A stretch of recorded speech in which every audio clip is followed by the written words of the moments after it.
Alright, so this is a review on Michael Jackson's album. It's called Invincible. And you know what? The great thing about this album, before I get into the everything, is the artwork. The reason why I say the album or the artwork is interesting or is great is simply because it's basic, but it's still artistic. Because the left eye is more highlighted, if that makes any sense. I don't explain it. You'll see it.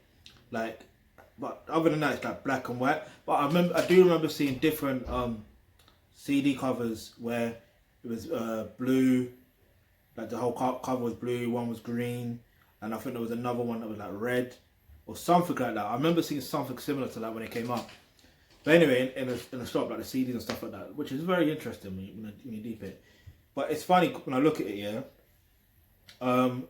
because when you look at his eyes, it's like you see one of his you see Paris basically. If and I'm talking about his daughter Paris. Like, it's interesting that I've always anyway, let me not get into that. So yeah, this is it's interesting artwork. I remember this album is dedicated to Benjamin. In fact, I'm gonna get into that in a minute and I'll talk about that. But the album's called Invincible. This was released back in 2001, so this is nearly 20 years old.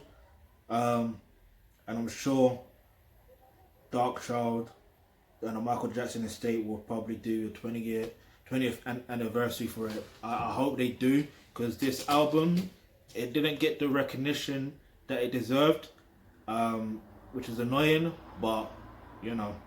It's the same thing with Off the Wall. Never got the recognition it deserved, but after Thriller, that's when Michael Jackson just went to a whole different level, and rightfully so, because he wrote most of the tracks. Well, yeah, he did write most of the tracks on the album, and he produced most of the album. So, and it's the most selling album of all time.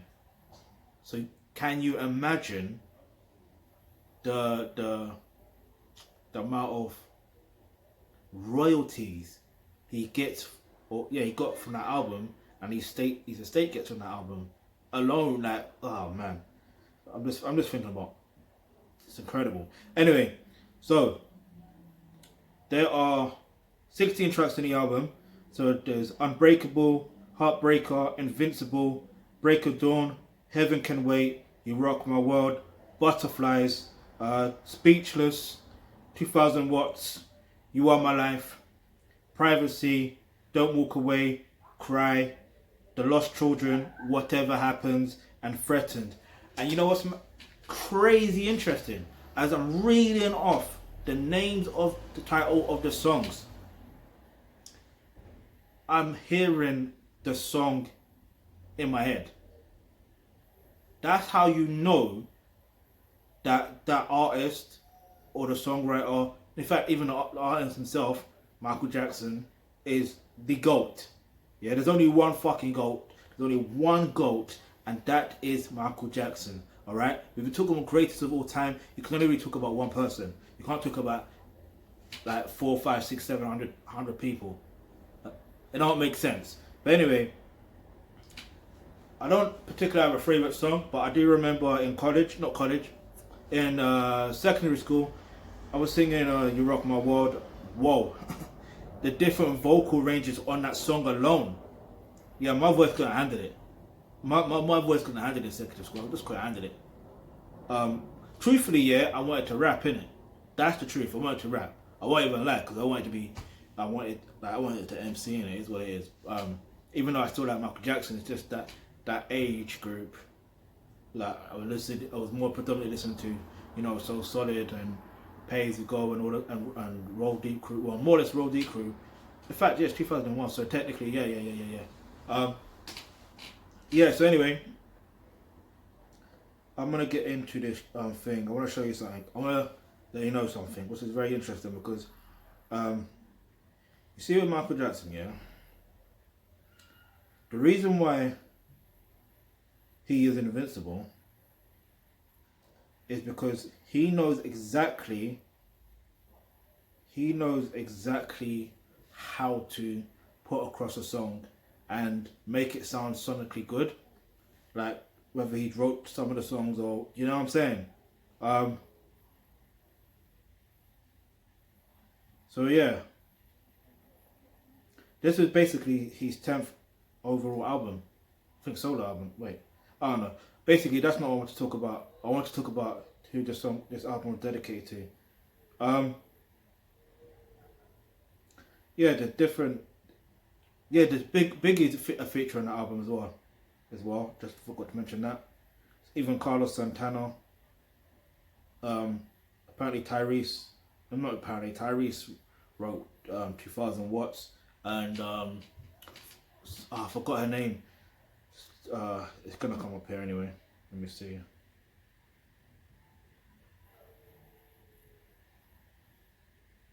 Let me see.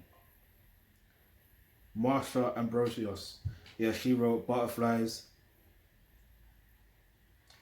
I mean, technically Michael Jackson wrote most of these tracks.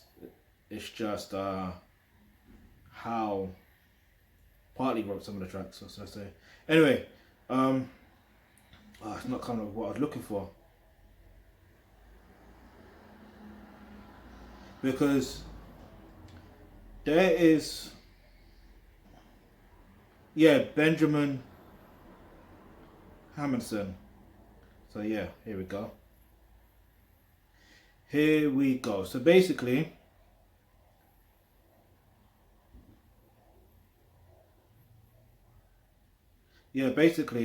what happened was, this was a response to the murder of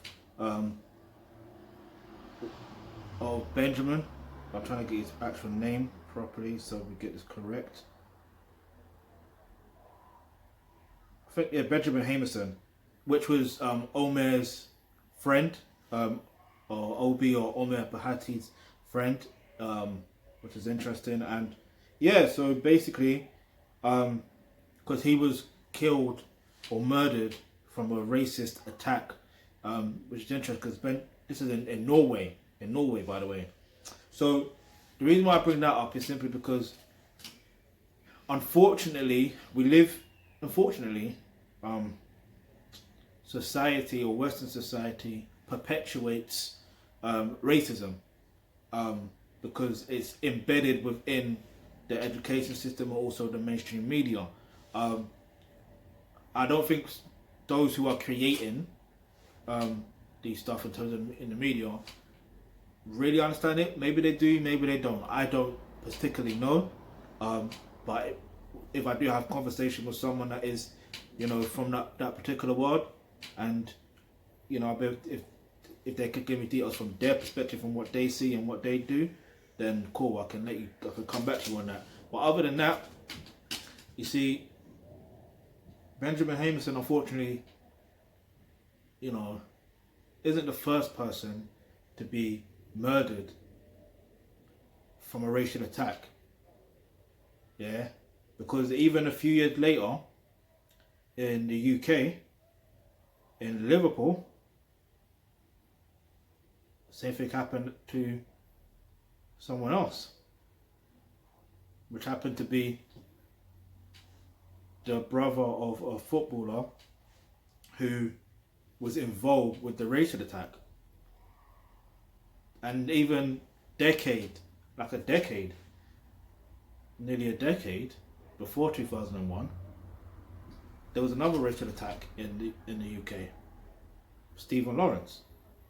So the point I want to make is, because I don't really like talking about side subjects and all that stuff there, is the only way we're going to eradicate racism, yeah, is by educating the truth on history as a whole and understanding we're human beings as a whole. That's as simple as it's going to get. So what I recommend that you do is, if you click the link in the description box below, it says become a member of the Thealkebulantrust, you will get access to online courses such as African and Caribbean history. And once you get access to that, then you'll learn more about history and all that stuff there. And on top of that, if you're dealing with racism or like going through racism, the one thing I'm going to recommend is click on the link in the description box below, where it says you can make a donation of any amount, but yeah, the link where it says become a member of the Thealkebulantrust, you actually learn more to do with, you know, in the healthcare course, how to strengthen your mental health, because it can, like, racism is something where, yeah, there's the subtle version and there's the overt version. The subtle one is one where it really fucks up your mind, because it's like, was this person being racist? Were they intentional? Or do they even know what they're doing? Do you see what I mean? With their microaggression and all that stuff there. For me, that's something I'm still dealing with. Do you see what I mean? Because not dealing with, but how to deal with properly. And the reason why I say how to, because there's sometimes where it just comes at you unexpectedly and you're like, what the fuck? Do you see what I mean? Like, it can literally throw you off. But it's different when, you know, you got... In fact, there was another racial attack that happened. Unfortunately, this person is still living. Fortunately. But I remember there was a video going around. And I think this guy was in Coventry or something like that in the UK. It's like, raw. This is mad. How are they thinking like this? Because they're not educated correctly, bruv. That's why. But anyway, listen. Back to the album. I don't have a particular favourite song, but I do have memories of singing You Rock My World. I like the video itself anyway, the visuals and stuff there. But what's your favourite track on the album? Leave your answer in the comment section below. And yeah, I do like Whatever Happened. Get me? And, excuse me, the person who I believe he's singing about, she really is, you know, holding on to his hands. Like, she really is. Yeah? Because he goes, whatever happens, don't let go of my hands. You hear me? And then there's, near the end, he's like, whatever happens, no, I'm not even doing that, because now I sound fucking corny, and I'm not going to do that. But listen to the album. The link's in the description box below. I'm going to give it 10 out of 10. No biasness just because I'm a Michael Jackson supporter. Nope. It's because I genuinely like the sonic of the sound. It aged well as well. So that's a great thing as well. But yeah, 10 out of 10. If you've got any questions, any topics you'd like for us to discuss on the videos, leave that in the comment section below. And remember, hit the subscribe button, hit the bell notification, because you never know, the video you suggest might just be next.